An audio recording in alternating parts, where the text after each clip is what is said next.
I'm going to keep it going. You guys get it. All right, single blind study. What's a single blind study? An experimenter knows who is in which group.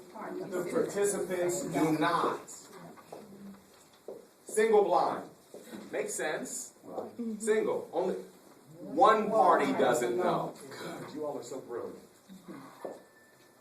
You get that? Okay.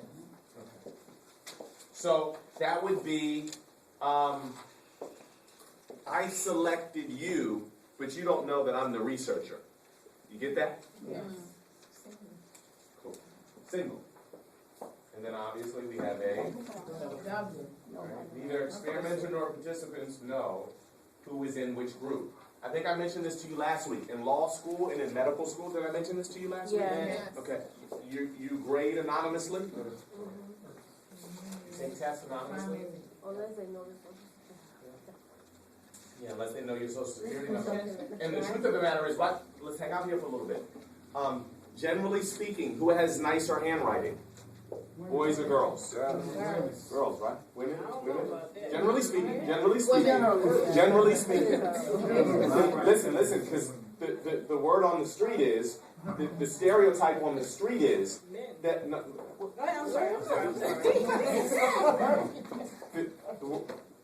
the stereotype is doctors.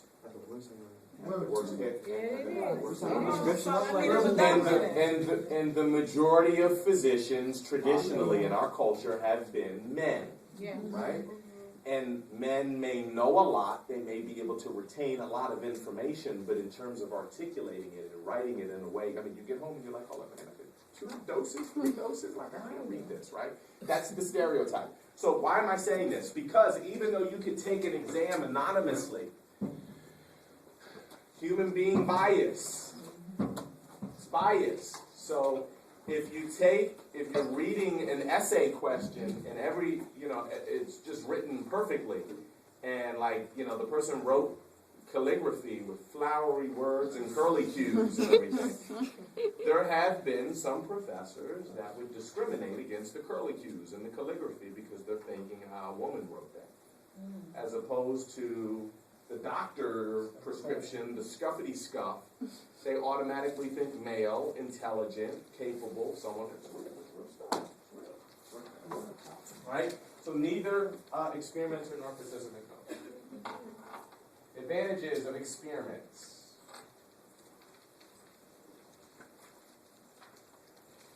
Researcher control. Don't write the whole sentence. Researcher control permits researcher to identify cause and effect and to distinguish the placebo effect from treatment effects.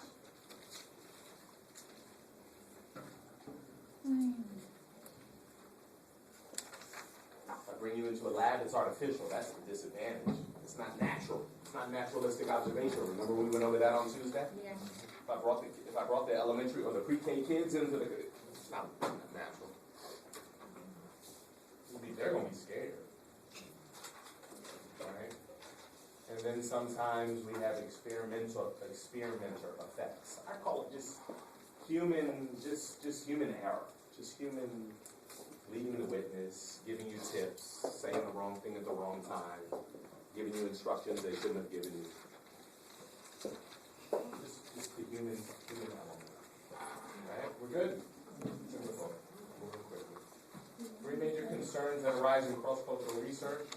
Methods and sampling, stereotyping, and reification. Remember we went over that. I'm going quickly. Alright, I'm going quickly. Alright, an experimenter wants to study the effects of music on studying. We did that last week. Once you have the results in your hand, you must do 3 things with them. 1, 2, 3. The first thing is describe them. What's the second thing? Assess how reliable and meaningful they are. I know.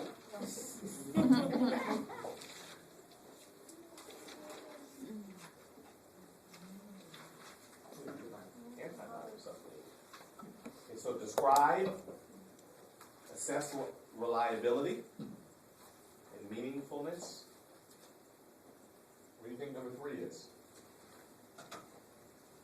how to explain them. How do you all think I am? You're trying to explain your answers.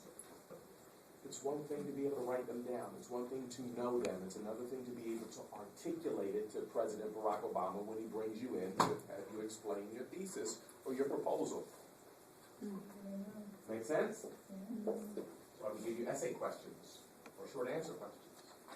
Different than multiple choice. Anybody can spot an answer, but can you articulate the answer? It's a different type of intelligence. Make sense? Okay? So listen, don't write everything you guys describe, assess, explain. I gotta get you all to the place where you can take notes short form quickly. You all write too much. Describe, assess, explain.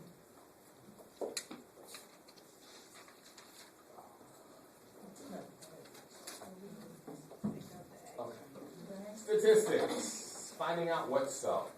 Why can averages be misleading? Statistical procedures that organize and summarize research data. All right? That's what averages are, or summaries. All right? We have an arithmetic mean, which is the average calculated by adding up individual scores and dividing the result by the number of scores. Right? So the mean grade in this class was a 94. Everybody's grade divided by 36. Okay? And it came out to be a 94. Don't I think wonderfully of you? Yes. Yeah. Standard deviation. The standard deviation is how far the grades were from one another. All right? It tells us how clustered or spread out the individual scores are around the mean. Check this out. If the average score was 94, with the standard deviation down here, are the dots going to be all over the place, or are they going to be clustered? Clustered or spread out? Clustered, right? Because they're close, right? They're close. The average was 94. Sorry, I'm moving quickly. It's in your book. It's in your book. I gotta go quickly. Read. You know, we should be on 7 and 8 this week, so if this is like new to you, that's a concern of mine. Inferential statistics, asking so what? Statistical procedures permit research to draw inferences about how meaningful a study's findings are. Significance tests consist of how likely it is that a study's results occurred merely by chance. All right? So a significance test test for reliability and consistency. That's all you need to know. This is not a statistics class. Did you guys get that? No. Significance tests measure reliability and consistency. Or was it just by chance?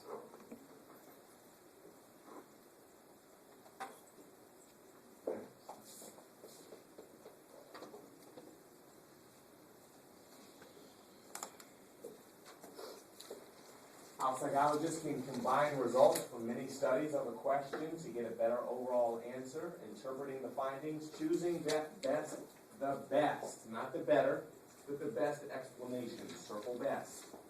A hypothesis may need to be tested in different ways, via a cross-sectional study or a longitudinal study. Cross-sectional is across sectors or across groups, and a longitudinal is over time. Make sense? Longitudinal, long, over time. Cross-sectional is testing and evaluating different groups. Cross. Outside.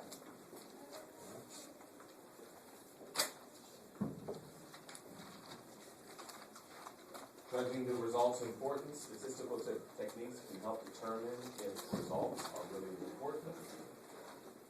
Effect size and meta-analysis. Don't worry about that. Statistics, don't worry about that. Don't worry about that.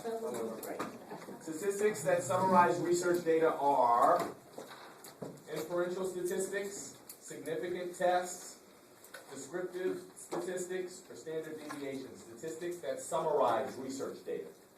Summarize research data. How many of us think it's inferential statistics? How many of us think it's significance tests? Summarize research data? Remember significance tests? Look at by merely chance? Remember we looked at that? Okay. Descriptive statistics. Descriptive statistics that summarize research data. Descriptive statistics. That makes sense too? What about standard deviation? Standard deviation looks at the different scores. Description. Standard deviation with these two definitely no. Maybe. Descriptive statistics enable us to summarize research data. Okay. They're stats that describe. Make sense? You guys gotta run. All right. The ethics of studying human beings. Here are the guidelines. Very important. Very important. So get these down. We must provide them with informed consent. What does informed consent mean? Good. They must be informed. They must consent to being involved. You can't beat somebody into being a subject. Freedom, even though the Tuskegee experiment, we're not going to go there. Freedom to withdraw at any time. You can't hold them there captive. You have to minimize discomfort, shocking, the shocking test and all that stuff. We're not doing that anymore. Can you share the data, or does it have to be kept confidential? Share. All right. If deception is necessary, you must let them know ahead of time. Now, listen, I'm going to use a little bit of trickery and deceit, and I'm going to, there's going to be some deception involved as well. Puzzles and games, and you may think I'm saying this, but I'm trying to get your reaction to something that I don't really mean. You have to tell them that ahead, heads up. That can't alter the result? Well, deception would be, they would know, though. They would know that they're being evaluated for whether or not they can distinguish between a real person and a ghost. So there would be some trickery and deceit in there, and they would have to be able to determine whether or not it was a real person or a ghost. So it wouldn't be, I'm coming off the top of my head, it wouldn't be necessarily, that they would either be able to identify it or not. Make sense? Tanisha, make sense?